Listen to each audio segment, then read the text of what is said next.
Now, even if you're working really hard and taking ballet classes frequently, if you're making any of these 5 mistakes, they could be holding you back in your ballet training.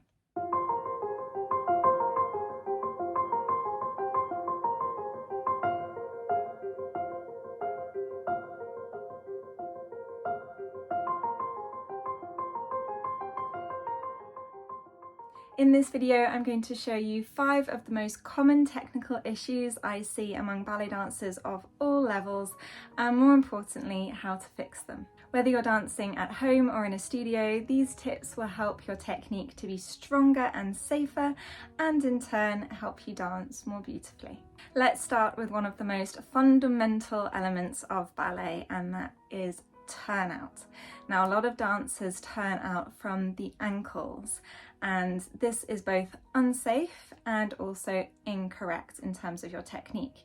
You want to be turning out from your hips, and even though we may hear that all the time, it's quite hard to know exactly what does that actually mean and how does it feel. Turning out from the ankles means that we're not rotating from the hips, and can also result in rolling the arches, which is when the inside of the foot rolls forwards and our baby toes peel off. So we want to always have all 10 toes pressing down into the floor and the arches lifted, and then the rotation spiraling round through the legs up into the hip socket. A great way to find your natural turnout is to start with the feet in parallel, hold on to something for support, lift the toes slightly off the floor, and using your rotation from the hips, rotate both feet to first position. Wherever they land is your natural turnout. We don't want to force it any more than this. To find your natural 5th position, you can start with one foot in first, bring the other front, and then again rotating solely from the hip, rotate that front leg round until you end up in 5th. This is your natural 5th, and again, we don't want to wrench the heels forwards, twisting through the ankles and the knees, because this could result in injury. So you might want to practice this in front of a mirror. You could even try a few different positions. Remember to stay within your natural range, never force your turnout. And of course, if you want to improve your turnout, you can add a few extra Pilates exercises that target the rotation from the hips.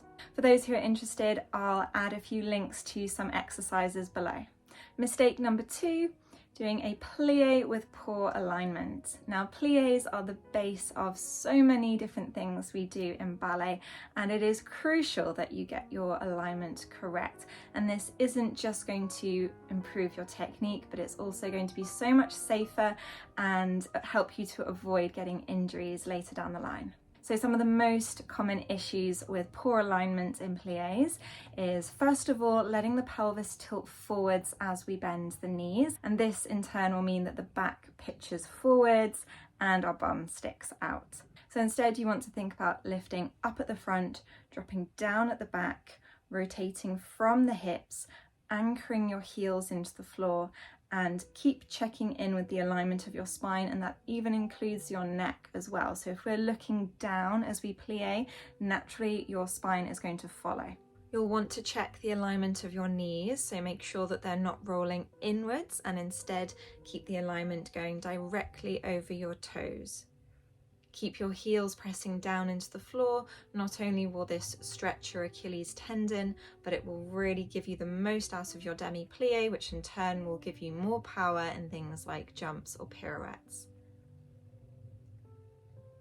4th position is one of the hardest for pliés. In a grand plie, you'll want to pay special attention to the back knee opening out, and keep your weight distributed equally over both feet so that you're not picking up the back heel more than the front.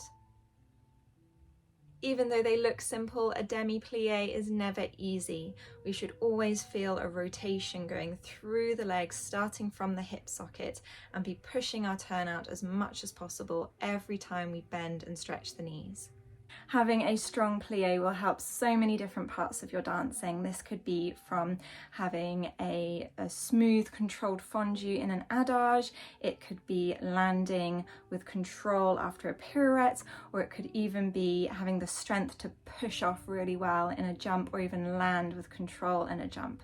So many different parts of your dancing will involve a plie. And if your alignment is off, you're putting a lot of extra pressure on your joints and you're risking various different injuries as a result. Mistake number 3 is not using the floor in a tendu. So by this, I mean really using your metatarsals, pressing down in the floor through demi-pointe before you extend the foot fully. And then as you close from a tendu, again, reversing this movement, passing through your demi-pointe, working your metatarsals and spreading the toes down into the floor so that you're really grounded. If you don't use your metatarsals in a tendu, you'll feel like the foot is just lightly sliding along the floor, and we're not really using any muscles here, so we're not gaining anything from this kind of movement. Instead, you want to press the toes down into the floor, passing through that demi-pointe, both going out and coming back in. It's a lot more work, but this is how we get stronger and eventually derive more power from our technique. We should use our metatarsals in all areas of our dancing, not just our tendus. For example, this could even be drawing the leg up into a retire. Notice how I'm passing through the demi-pointe as I go up and then back down again. And this is a real game changer, because if you're not using the floor, you're missing out on one of the biggest sources of strength. There are so many movements in ballet where we need to use the floor. We need to anchor ourselves, we need to push away, we need to work the metatarsals, especially if you dance on point. You may also notice that once you press down into the floor, you ground yourself, you use your metatarsals, so many other muscle groups wake up too. You might find that you're standing taller, you might find that you're using the rotation in your hips more, so it usually has a knock-on effect through the rest of your body. Mistake number 4 is poor arabesque alignment. Now I know there are lots of different ballet methods, and the way these methods teach arabesques might vary slightly, but there are a few common mistakes with arabesque alignment that I see all the time, even in slightly more advanced dancers, that we need to tackle. Starting off with the alignment of the spine. You might hear the correction that you need to square up your hips and shoulders a lot, but if you don't know what this means, you can't implement it. So here you can see a typical first arabesque. We have the front arm in line with the eyes, so we're looking straight over the fingers, and then the other arm is slightly to the side, pulling away on a diagonal. So here's the position from the front. You can see the back leg is tucked right behind. We have one arm front and one arm reaching away on a diagonal. Now we don't want to let the hips open. So keeping the hip bones facing front is what we mean when we say we're squaring up the hips. We also want to square up the shoulders here. So not letting them open round to the audience, but instead bringing them forwards. This doesn't mean, however, that we're going to lift the shoulder up to our ear. We still want to push it away, so there is a slight rotation going through the spine. Our pointed leg, so our working leg, is going to rotate from the hip socket. So you'll want to think that your knee is facing out towards your audience rather than looking down to the floor.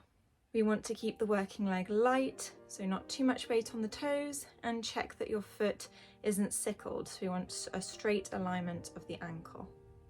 So let's practice this. Starting off in first position, take your arms to first position, tendu the leg behind, bring one arm in front of your eye line, the other arm stretching out on a diagonal. Check that your hip bones are facing forwards, that your shoulders are forwards, and then we just allow the torso to twist ever so slightly so that the arms create a nice diagonal line. So this is your arabesque à terre. However, once the arabesque goes on l'air and we lift the leg, I often see the torso dropping forwards, a bit like an ironing board. It takes a lot of strength to keep the torso pulling up. Of course, naturally the pelvis will tilt slightly. We couldn't possibly keep the pelvis completely still. So even though the pelvis will be at a slight tilt, as we travel up the spine, we should realign ourselves until we're pulling all the way through up to the top of the head. This is a great one to practice holding onto a bar. I would have 2 hands on your bar so that you can check your hips and shoulders are square, and then practice lifting your leg up and down from a first position. So working on correct alignment in an arabesque not only gives you a much cleaner line and aesthetically it looks much nicer, but it also protects your spine and it helps you to build strength in the right areas. Mistake number 5 is using the upper body to turn instead of focusing on the legs and glutes and plie. Now there are so many ingredients in a good pirouette, and I could honestly talk about pirouettes for a very long time. In fact, I did make a course on both beginner pirouettes and intermediate pirouettes. I'll leave a link below if you're interested. But for now, just focusing on the upper body, I see a lot of dancers wrenching themselves round, using their arms and their shoulders to get them around instead of relying on their legs. And your legs are your source of strength. So you're going to be relying on a deep demi-plie, rotation in the hips. You're going to be relying on the strength of your ankles to push up into a releve, the strength of your glutes to hold the rotation, your quadriceps, even engaging your core as well. But there shouldn't be too much of a focus on using your arms and your upper body to get you around. Your arms are there to help you, but they shouldn't be where you get most of your strength from. This should definitely come from your core and the legs. Then a lot of your power will come from your pliés. You want to look at a strong position of the feet and legs, a nice deep demi-plie, and then a strong releve to get you round. And this doesn't just apply to your standard pirouettes, it also applies to posé turns, chaînés, soutenus, anything with a turning motion. We want to rely more on the legs and the core rather than the arms and the shoulders and the upper body. If you recognise that you often do this, you might want to practice doing piqué turns with your hands on your hips.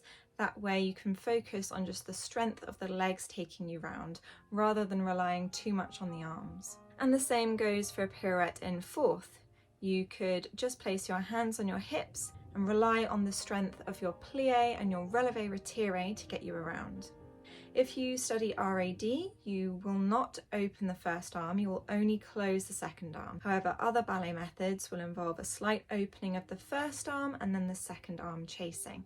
But there are no methods that involve twisting the torso round and then throwing the arms. Not only does this pull you off your alignment, but it also means that you have further to travel in your turn. And if you can implement this, it will lead to a much cleaner, more centered turn where you will have far more control over the turn and you'll be building strength in the right way. So let's quickly recap those 5 common mistakes. Number 1, we always want to turn out from the hips rather than the feet. Number 2, alignment in pliés is crucial. You might want to work with a mirror. Number 3, we really want to use the floor in any kind of tendus, and this includes working the metatarsals.